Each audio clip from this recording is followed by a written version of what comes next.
Pencerende sönmeyen o lamba, hangi kışın habercisi bilmem.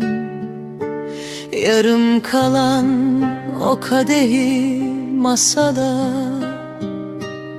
hangi tövbe unutturur bilmem. Dışarıda bembeyaz amansız bir kar, İçimde közü sönmüş o eski şömine.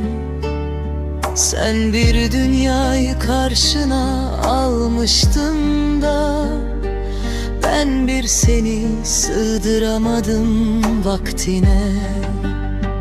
Ah derya, gözlerin o zamanlar bir denizdi, durulmazdı. Senin kurduğun o cümleler hiçbir kitapta yazmazdı. Biz bir dağ evinde kar yağışını beklerken, kendi fırtınamızda savrulup gittik. Sen giderken ben en çok o karda üşüdüm, affet. Ben seni varken yitirdim.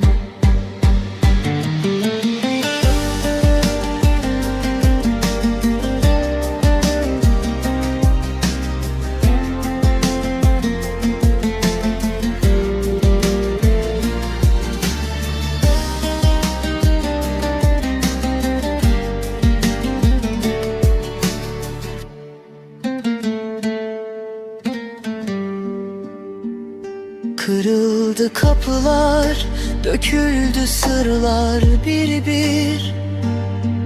Yükün ağırdı, feryadın dilsiz. Beni ihmal ediyorsun dediğin o son gece, aslında veda ediyormuşsun sessiz sessiz. Şimdi dört duvarın arasında başka bir hayat, benim payıma düşen ise koca bir pişmanlık. Bir mesajla başlayan o büyük hikaye, şimdi tek bir cümlede saklı, geç kaldık. Ah derya, gözlerin o zamanlar bir denizdi, durulmazdı. Senin kurduğun o cümleler hiçbir kitapta yazmazdı. Biz bir dağ evinde kar yağışını beklerken, kendi fırtınamızda savrulup gittik. Sen giderken ben en çok o karda üşüdüm, affet. Ben seni varken yitirdim. Şarabımız soğudu, ateşimiz söndü.